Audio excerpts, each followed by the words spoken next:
Hello everyone, welcome back to my video. এখন বাজে ভোর ৩টে। তো আমরা দাঁড়িয়ে আছি কালকা স্টেশনে। আর এটা হলো আমাদের হাওড়া টু সিমলা যাওয়ার পার্ট 3। যারা এখনও 1 আর 2টা দেখোনি তারা কিন্তু চটপট করে গিয়ে দেখে নাও, আমি ডিসক্রিপশানে লিঙ্কটা দিয়ে দিচ্ছি। এখন বাজে কিন্তু ৩টে ৪৫ আর চলে এসেছে আমাদের শিবালিক। তো ভাবলাম তোমাদের সাথে একটু ট্রেনটা কীরকম সেটা একবার শেয়ার করি। এটা হচ্ছে একটা ডিউলাক্স টয় ট্রেন। এছাড়াও তোমরা অন্যান্য টয় ট্রেনের অপশান এখানে পাবে। তো আমাদের ইচ্ছে করেছিল আমরা শিবালিকে করে যাব, তাই আমরা এটাই চুজ করেছিলাম। তার কারণ হচ্ছে সত্যি এটা ডিউলাক্স আর দারুণ সিটগুলো এবং ওভারঅল কিন্তু ট্রেনটা সত্যিই খুব সুন্দর। আর এখানে কিন্তু অনলি প্রত্যেকটা বগি ফার্স্ট ক্লাস, সেকেন্ড ক্লাস বা থার্ড ক্লাস বা জেনারেল কিন্তু এখানে অ্যাভেলেবেল নয়। আর সিটগুলো দেখো খুব সুন্দর, যেদিকে ইচ্ছে তোমরা মুভ করে বসতে পারবে। তো আমার কিন্তু ট্রেনটা ওভারঅল খুব সুন্দর লেগেছে আর খুব পরিষ্কারও ছিল। তো প্রথমে ওরা আমাদের জল সার্ভ করেছিল 2 বোতল, যেহেতু আমরা দুজনে ছিলাম। তারপরেই ওরা সার্ভ করেছিল ব্রেকফাস্ট, ডাবল ডিমের অমলেট ছিল, সেদ্ধ কিছু ভেজিস ছিল, ব্রেড অ্যান্ড বাটার ছিল, জুস ছিল, চা আর কফি ছিল। তো ওভারঅল কিন্তু কমপ্লিমেন্টারি ব্রেকফাস্ট হিসেবে আমার বেশ ভালো লেগেছে। আর কি সুন্দর দেখো টয় ট্রেনটা যাচ্ছে, দারুণ লাগছে। সবাই ভিডিও করছিল যারা যারা আমরা ছিলাম ট্রেনটাতে। আর ছোট ছোট টানেলগুলোর মধ্যে দিয়ে যখন যাচ্ছিলাম খুব ভালো লাগছে। গল্প করতে করতে কিন্তু আমরা সিমলাতে চলে এসেছি। আর এসেই প্রথমে ট্যাক্সি স্ট্যান্ড থেকে আমরা ট্যাক্সি বুক করেছিলাম। তোমরা কিন্তু একটু বার্গেন করে নিও, কারণ আমাদের এখান থেকে 2 কিলোমিটার যাওয়ার জন্য ওরা চার্জ করেছিল 500 টাকা।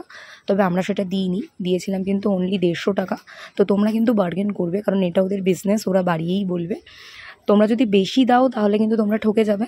তাই জন্য যেটাই ওরা বলবে না কেন তোমরা চেষ্টা করবে সেটা 50% কাট করে বলার। আমরা কিন্তু বিফোর টাইম হোটেলে এসেছিলাম, কিন্তু ওনারা বিরক্ত হননি, বরং আমাদের ইনস্ট্যান্ট রুম ক্লিন করে দিয়েছিল এবং হ্যান্ড ওভার করে দিয়েছিল। রুমে ছিল আমাদের একটা ব্যালকনি, যেটা আমার খুব ইচ্ছে ছিল, তো পেয়ে গেছি। আর দারুণ লাগছিল সিনারিটা, এখান থেকে জাকু টেম্পলটা দেখা যাচ্ছিল। বাট ভিডিওতে আমি দেখাতে পারছি না, কারণ কুয়াশা ছিল তো অনেকটা। এরপর সিমলাতে আমরা ডে 1-এ কোথায় কোথায় ঘুরেছি সেটাই আমি দিয়ে দিয়েছি স্ক্রিনে, তোমরা কিন্তু একটু স্টপ করে দেখে নিও। আর হেঁটে ম্যাল রোড থেকে আমাদের হোটেল ছিল 5-7 মিনিট। তো গিয়ে আমরা এখন একটু ভাবছিলাম দেখবো যে কী পাওয়া যায়। দামগুলো না ওভার প্রাইস ছিল, আর সব জিনিসই আমাদের কলকাতায় অ্যাভেলেবেল আছে। প্রাইসের দিক থেকেও কলকাতাতেই কম। তবে তোমরা যদি শপিং করবো মনে করো তাহলে একটু বার্গেন করে করো। যেমন আমার এই মাফলার টাইপের স্টোলটা পছন্দ হয়েছিল, ওরা বলছিল 250। তো এইরকমই প্রত্যেকটা জিনিসের দামটা একটু বেশি ছিল। এরপর আমরা এসেছিলাম পুরো সিমলা শহরটাকে, দেখো এখানে দেখা যাচ্ছে। যতটা পারছি আমি ক্যাপচার করে তোমাদের দেখাচ্ছি। আর খিদে পেয়ে গেছিলো, সো আমরা লাঞ্চে নিয়েছিলাম একটা ভেজ থালি। এখানে তো সবই ভেজ পাওয়া যায়, তো সেটাই খেয়ে দিয়ে আমি একটা আমেরিকান চপসই নিয়েছিলাম, কিন্তু দেখো সেটা নিয়ে ওরা পালিয়ে গেছে এই হনুমানগুলো। আর এখন আমরা জাকু টেম্পলের দিকে যাচ্ছি। প্রচুর হেঁটেছি, তবে মজাও হচ্ছে, কারণ এসেছি যখন ঘুরতে তো হবে, ঘোরার জন্যই তো আমরা এসেছি। অ্যাট লাস্ট দেখো হনুমানজিকে দেখতে পেয়েছি। এতক্ষণের যে কষ্টটা না এবার ওটা সার্থক হলো। আর তোমরা চাইলে এখানে পুজো দিতে পারো, বাইরে কিন্তু সমস্ত কিছু পাওয়া যাচ্ছিলো। এরপর আমরা এসেছিলাম সিমলার যে চার্চ সেখানে, কারণ দেখলাম খোলা আছে। আর দেখো চার্চটা না আস্তে আস্তে কুয়াশায় ভরে যাচ্ছে, কী দারুণ যে লাগছিল। আমি মুভিতে না এরকম প্রচুর দেখেছি, সামনে থেকে যে দেখতে পাবো কখনো ভাবিনি। চার্চের ভেতরেও আমি অল্প করে একটা ভিডিও করেছি, তারপর একটু প্রে করলাম। আর এখানে লাক্কার বাজারের মুখটাতে ঘোড়া ছিল প্রচুর, এখানে চাইলে তোমরা উঠতে পারো। ওরা কিন্তু চার্জ চাইছিল 100 রুপিস করে। তারপর লাক্কার বাজারে প্রচুর জিনিসপত্র পাওয়া যায়, কাঠের জিনিস, বিভিন্ন রকম টুপি, বাচ্চাদের মোজা, সোয়েটার। তবে দাম ওরা বেশি বলে, তোমরা কিন্তু একটু বার্গেন করে নিও। এটা কিন্তু লাক্কার বাজারের স্টার্টিং পয়েন্ট, তোমরা শপিং করতে চাইলে এখানে এসে করতে পারো। আর তারপর আজকে আমরা ভেবেছি ইভিনিং স্ন্যাক্সটা করব এদের এখানকার খাবার সেদ্ধ দিয়ে।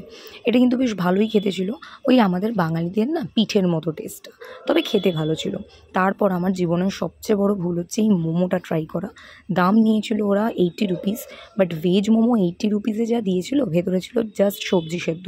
তোমরা আসলে আমি আগে থেকেই বলে দেবো, এটা ট্রাই করে পয়সাটা নষ্ট করো না, তার থেকে কিন্তু সিদ্ধুটা খেতে অনেক বেটার ছিল।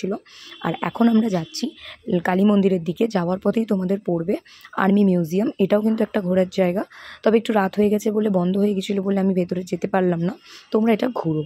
তারপর এসেছি কালী মন্দিরে, এখানেও পুজো দিতে পারবে, বাইরে সমস্ত কিছু বিক্রি হচ্ছে। আর আমরা যে সময়টায় গেছিলাম ভেতরে কিন্তু সন্ধ্যা আরতি হচ্ছিল, তো বেশ ভালোই লাগলো। এখানে এসে একটু সন্ধ্যা আরতিও দেখা হয়ে গেল। আর যারা পুজো দিতে চাইছিল তারা কিন্তু পুজোও দিতে পারছিল। তো আজকে আমাদের ভিডিওটা কেমন লেগেছে সেটা কিন্তু তোমরা জানিও। যারা এখনও আমাকে ফলো করোনি চটপট করে ফলো করো। যারা এর আগের ভিডিওগুলো দেখোনি আমি কিন্তু ডেসক্রিপশন বক্সে লিঙ্কগুলো দিয়ে দেবো। আর রাতের সিমলা শহরটা কিন্তু দারুণ লাগছে। Thank you for watching.